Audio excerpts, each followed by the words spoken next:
Hello बच्चों, अब हम पढ़ेंगे आज आव्यूह पर प्रारंभिक संक्रियाएं। आव्यूह पर कौन कौन सी संक्रियाएं हम लोग कर सकते हैं उसके बारे में जानेंगे। इसमें पहली संक्रिया है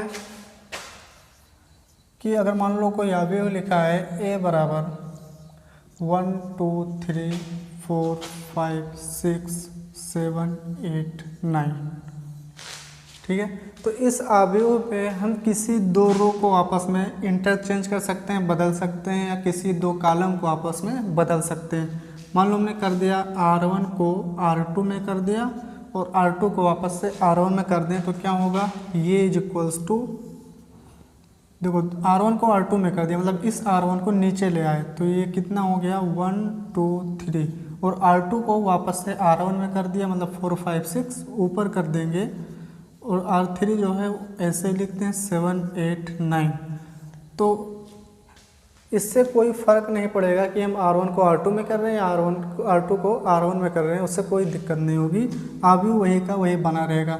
या फिर मान लो हम किसी दो कॉलम को इंटरचेंज कर दें, मतलब C2 को C3 में कर दें और C3 को C2 में वापस कर दें, तो जो क्या बनेगा, ये 1 4 7 तो ऐसे रहेगा C1, और C3 को C2 में कर रहे हैं तो 3 6 9 हो जाएगा, और ये 2 5 8 हो जाएगा। तो ये पहली संक्रिया थी कि हम किसी भी दो रो या किसी भी दो कॉलम को आपस में हम इंटरचेंज कर सकते हैं आव्यूह में। फिर है दूसरा नियम क्या है,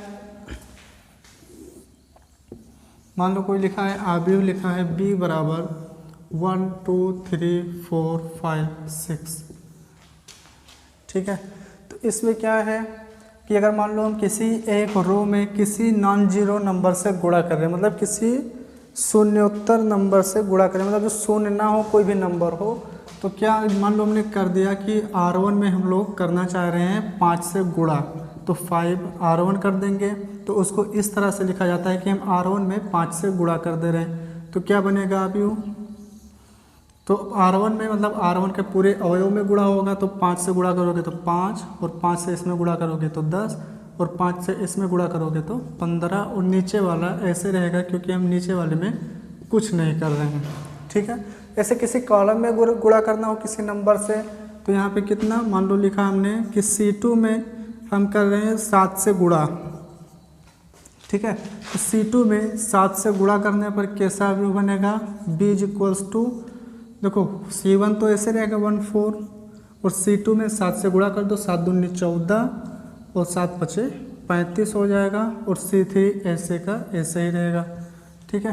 तो इस तरह से हम संक्रियाएं करते हैं कि आव्यूह के किसी भी दो रो को आपस में इंटरचेंज कर सकते हैं, किसी भी दो कॉलम को आपस में इंटरचेंज कर सकते हैं, या किसी एक रो में किसी नंबर से गुणा कर सकते हैं, या किसी एक कॉलम में किसी एक नंबर से हम गुणा कर सकते हैं। उसको लिखने का तरीका ये है, ठीक है, इसको लिखने का तरीका ये था। फिर हम तीसरा विधि देखते हैं। तीसरे नियम में क्या है, मान लो कोई आव्यूह लिखा है A बराबर 1 5 7 2 8 9। इसमें क्या कर सकते हैं हम लोग कि किसी भी रो को उसके संगत वाले रो से हम किसी नंबर से इसमें गुणा कर दें और इसमें जोड़ सकते हैं। मतलब हम कहना चाह रहे हैं कि R1 में हम R1 में क्या करना चाह रहे हैं कि R1 को और R2 को 5 से गुणा करके दोनों को जोड़ देना चाह रहे हैं। R2 को 5 से गुणा किया और R1 में जोड़ दिया। ये सब किस में कर रहे हैं हम लोग, R1 में कर रहे हैं। तो R1 tends to R1 plus 5 R2, तो कैसे आव्यूह बन जाएगा ये, देखो R1 में चेंज कर रहे हैं, मतलब इस पूरे वाले में चेंज कर रहे हैं, क्या कि R1 में चेंज करें, R1 तो रहेगा और R2 में 5 से गुणा करके दोनों को जोड़ दो, तो एक तो रहेगा प्लस R2 उसका संगत अवयव 2 है, तो 2 में 5 से गुणा कर दो 10 हो जाएगा, तो और दोनों को जोड़ लो तो 10 है 11, तो ये वाला अवयव 11 हो जाएगा। फिर ऐसे R1 में 5 हमने लिख दिया 5 प्लस इसका संगत अवयव R2 ये है, इस R2 में 5 से गुणा करना है, तो 8 पंचे 40 हो जाएगा, और दोनों को जोड़ लेंगे तो 40 और 5 45 हो जाएगा, ठीक है। अब फिर ऐसे ही 7 R1 की जगह पे 7 प्लस R2 कितना है 9, 9 को 5 से गुणा कर दो तो 9 5 45, और 45 7 जोड़ोगे तो कितना हो जाएगा 52, और R2 में कुछ नहीं कर रहे हैं तो ये ऐसे का ऐसे रहेगा 2 8 9। तो ये भी संक्रिया हम कर सकते हैं कि किसी भी एक रो में हम उस रो को और उसके संगत वाले और दूसरे रो के संगत अवयव को गुणा करके किसी भी नंबर से आपस में जोड़ सकते हैं। ये भी एक तरह की संक्रिया कहलाती है। ठीक है, तो हम ये तीन तरीके जो पढ़े हैं इन्हीं तीनों का हम उपयोग करेंगे और हम आगे वाला एक्सरसाइज देखेंगे। तो उससे पहले आप लोग इसको नोट करना चाहे तो कर लें, फिर हम अगला देखते हैं इन्वर्टिबल मैट्रिक्स क्या होता है। फिर व्युत्क्रमणीय अवयव इन्वर्टिबल मैट्रिक्स ये होता क्या है, मतलब कोई भी अवयव का व्युत्क्रम क्या होगा। मान लो यहाँ पे हमने क्या कहा कि माना ये कोई वर्ग अवयव है जिसकी कोटि m है। ठीक है, कोई यम का मतलब वर्ग अवयव तो यम क्रॉस से हम दोनों बराबर होंगे रो और कॉलम। तो यहाँ पे m यहाँ पे ऐसे भी लिख सकते हो कि m क्रॉस m है। ठीक है, ये कोई वर्ग अवयव है और उसकी कोटि कितना है, ये m क्रॉस m। तो यहाँ पे ये का व्युत्क्रमणीय अवयव वो होगा, मान लो कोई अवयव ऐसा है किस तरह का कि a को b में गुणा करें या फिर b को a में गुणा करें। ठीक है, ये दोनों बराबर हों और ये सब किसके बराबर हो, i के बराबर हो। अगर ऐसा कंडीशन मिल रहा है, कोई भी ये अवयव कैसा था, वर्ग अवयव था जो m कोटि का था, और हमें कोई दूसरा अवयव मिल जाए b जो ab और ba i मिल जाएगा, तो हम कहेंगे कि जो b होगा b वो अवयव ये का व्युत्क्रम होगा। ठीक है, b जो होगा वो अवयव ये का व्युत्क्रम होगा। तो हम कैसे लिखेंगे, b जो है ये का व्युत्क्रम है तो ये बराबर हम लिख सकते हैं b इनवर्स। ठीक है, b क्या है, व्युत्क्रम है, मतलब b इनवर्स है किसका, ये का। ठीक है, तो यहाँ पे ये का इनवर्स ये है, और हम इसका उल्टा भी कह सकते हैं कि ये क्या है, b का इनवर्स है। हम दोनों रूप में कह सकते हैं कि अगर ab और b ये दोनों बराबर हैं किसके, i के, तो b जो है अवयव ये का व्युत्क्रम है, या फिर उल्टा भी कह सकते हैं कि ये जो है व्युत्क्रम ये अवयव b का व्युत्क्रम है। इसको हम लिख सकते हैं b = a इनवर्स। ठीक है, मतलब इन दोनों बातों से हम ये दोनों बातें कह सकते हैं। अगर किसी कंडीशन में ab और ba दोनों i के बराबर हो जाएगा तो ये को b का इनवर्स कह सकते हैं और b को ये का इनवर्स, मतलब दोनों एक दूसरे के इनवर्स होंगे। ठीक है, कोई अवयव है a और कोई अवयव b है, उन दोनों को गुणा करें i मिल जाए, या फिर b को ये में गुणा करें वो भी i मिल जाए, और ये दो सब आपस में बराबर हों, तो हम कहेंगे कि दोनों अवयव ये और b एक दूसरे के इनवर्स हैं। तो एक उदाहरण से हम लोग देख लेते हैं इसका, कि उदाहरण ले लेते हैं। जैसे मान लो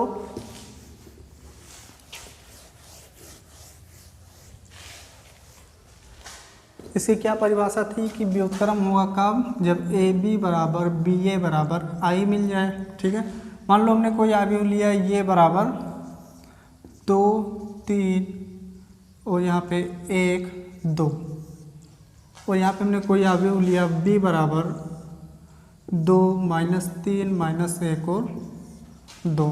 ठीक है, तो यहाँ पे हम देखना चाह रहे हैं कि क्या ये b का इन्वर्स है या b ये का इन्वर्स है। चेक करते हैं। तो हम पहले ए बी निकालनी, क्योंकि हमें ये भी निकालना है बी ए भी निकालना है, और वो सब किसके बराबर आना चाहिए, आई के। तो सबसे पहले ए बी निकाल लें।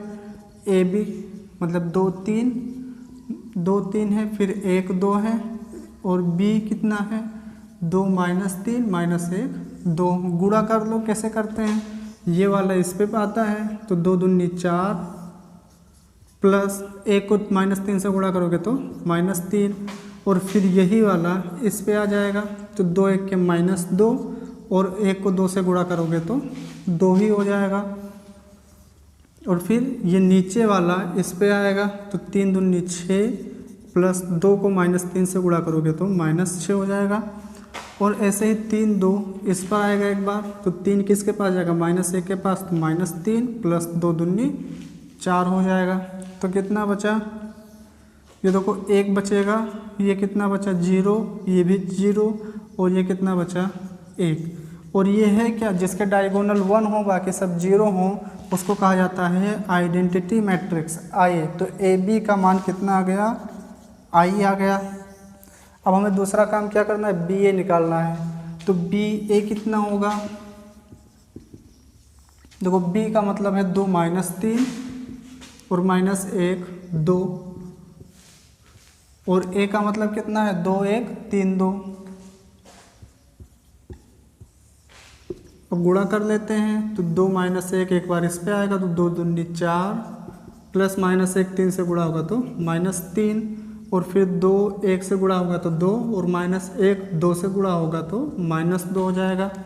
फिर ऐसे ही 3 2 इस पे आएगा तो 3 दूनी -6, प्लस 2 3 6 हो जाएगा। फिर -3 2 एक बार इस पे आएगा तो 3 1 के -3, और 2 दूनी 4 हो जाएगा।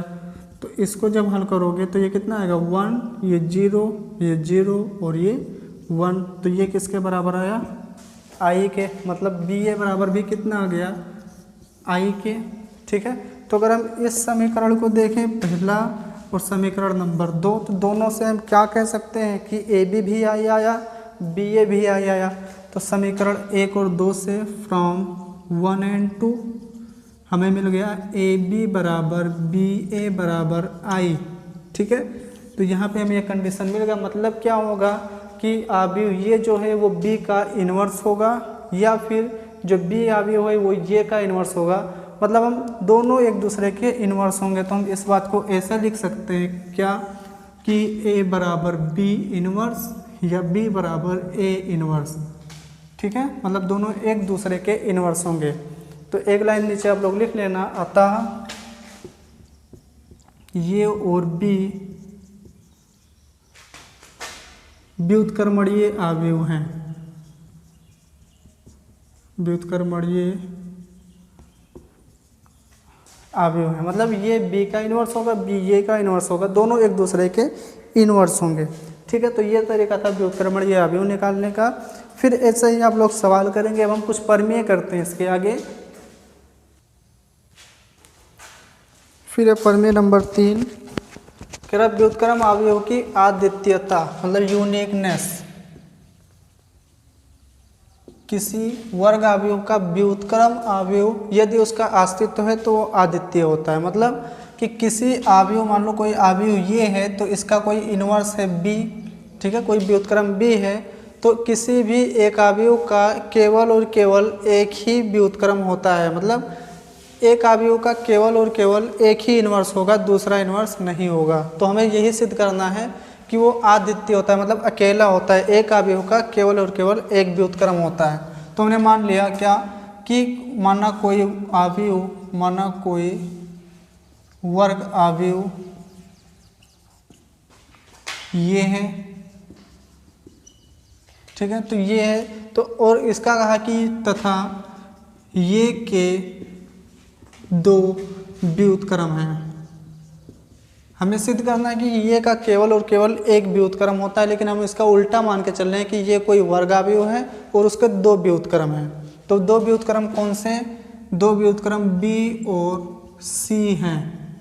ठीक है, 2 व्युत्क्रम मान के चल रहे हैं, हम गलत मान के चल रहे हैं। फिर हम अभी लास्ट में सही कर देंगे कि बी और सी 2 नहीं होते हैं, केवल एक ही व्युत्क्रम होता है किसी भी अवयव का। तो अगर मान लो ये का व्युत्क्रम बी है तो क्या होगा, ए बी बराबर बी ए बराबर आई। ठीक है, और अगर ये का व्युत्क्रम सी है तो क्या होगा, ए सी बराबर सी ए बराबर आई। ये दोनों कंडीशन होल्ड हो रहे होंगे। तो हमने 2 मान के चला है कि ये कोई वर्ग अवयव है और उसके 2 व्युत्क्रम बी और सी हैं। तो दोनों कंडीशन ये होगा कि ए बी बी ए के बराबर होगा और ए सी बराबर सी ए बराबर आई। तो अब यहाँ पे देखें कि अवयव बी है तो बी को हम क्या लिख सकते हैं, बी को हम लिख सकते हैं बी आई, क्योंकि किसी भी अवयव को किसी तत्समक अवयव से गुणा करने पर वही अवयव में मिल जाता है।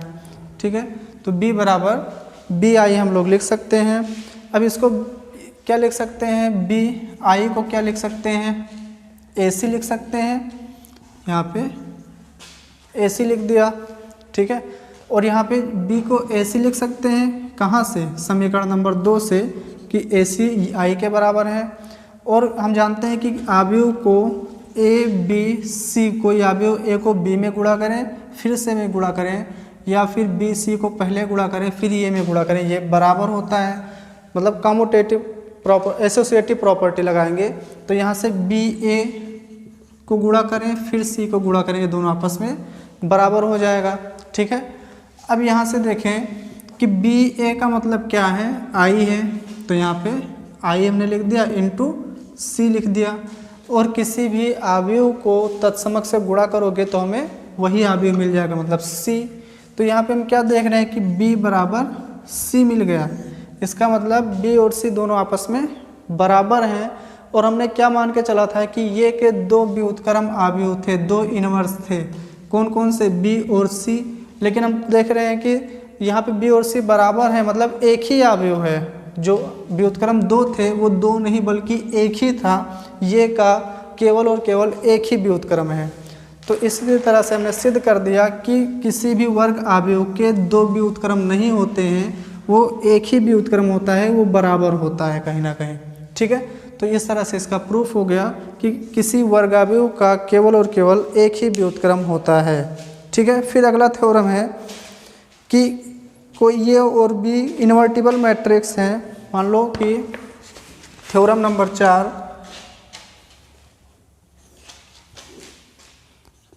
प्रमेय 4 है कि A और B क्या है, दो इन्वर्टिबल व्युत्क्रमणीय अवयव हैं, ये और B व्युत्क्रमणीय हैं, ठीक है।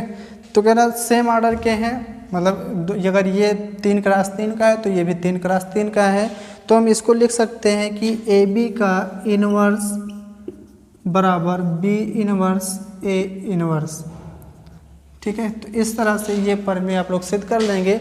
ये को मान लेंगे कोई भी एक वर्ग अवयव मान लेना है, B को कोई एक वर्ग अवयव मान लेना है, दोनों सेम ऑर्डर के होने चाहिए। फिर आप लोग AB को गुणा करके उसका इनवर्स निकालोगे, फिर B इनवर्स और ये इनवर्स निकालोगे, ये दोनों बराबर होगा, ठीक है। तो ये प्रमेय आप लोग याद रख लेंगे, इसका यूज होगा सवाल में तो फिर वहाँ पे बताएंगे। तो ये थ्योरम नंबर 4 है। फिर इसके बाद अगला देखते हैं,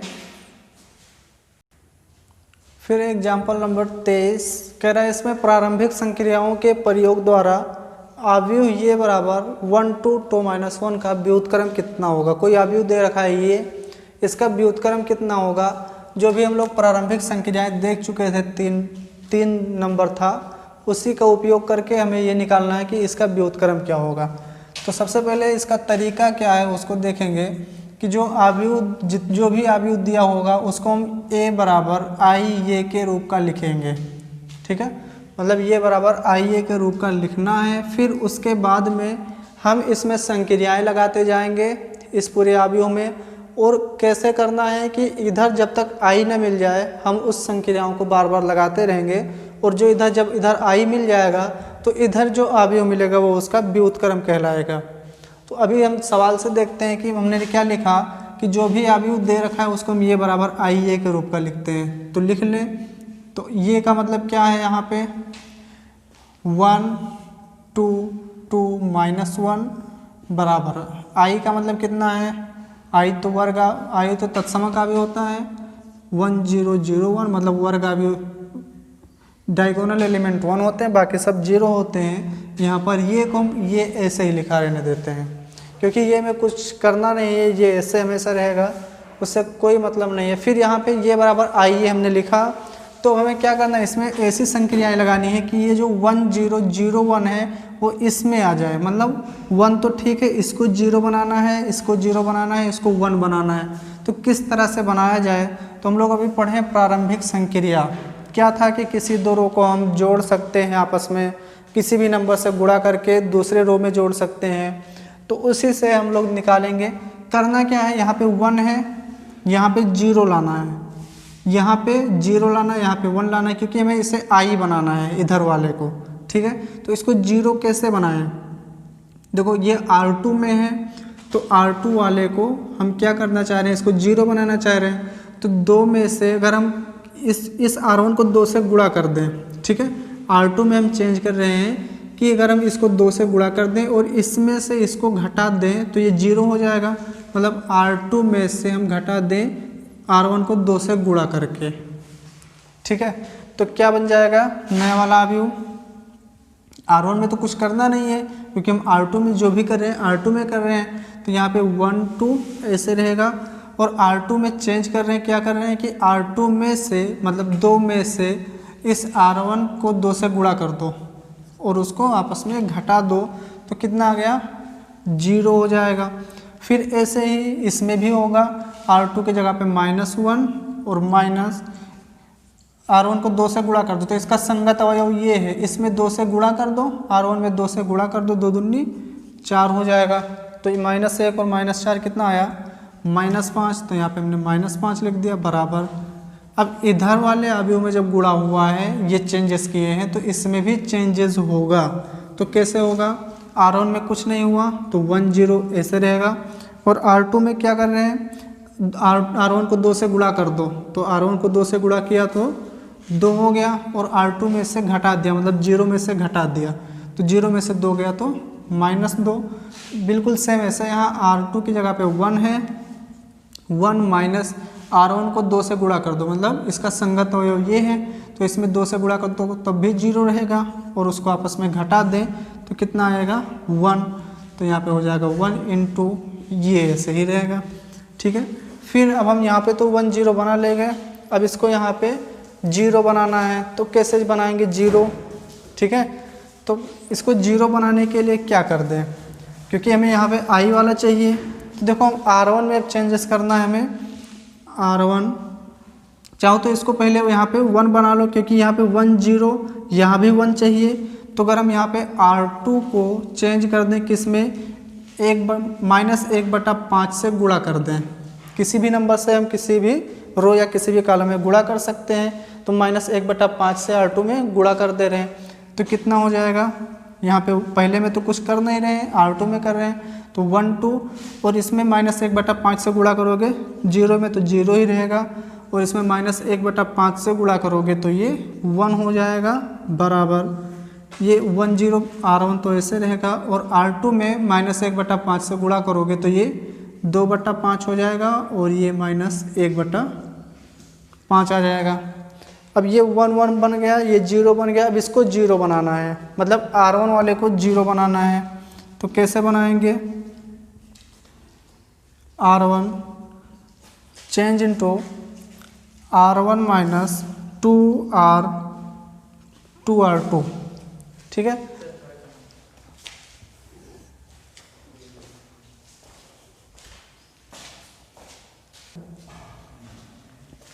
तो फिर R1 में चेंज करना है, R1 माइनस R2 को 2 से गुणा करके घटा दो, तो यहाँ पे कितना हो गया 1, मतलब R1 की जगह पे 1 माइनस R2 कितना है 0 को 2 से गुणा करोगे तब भी 0 रहेगा, तो कितना आएगा 1, तो मतलब इसकी जगह पे 1 ही रहेगा।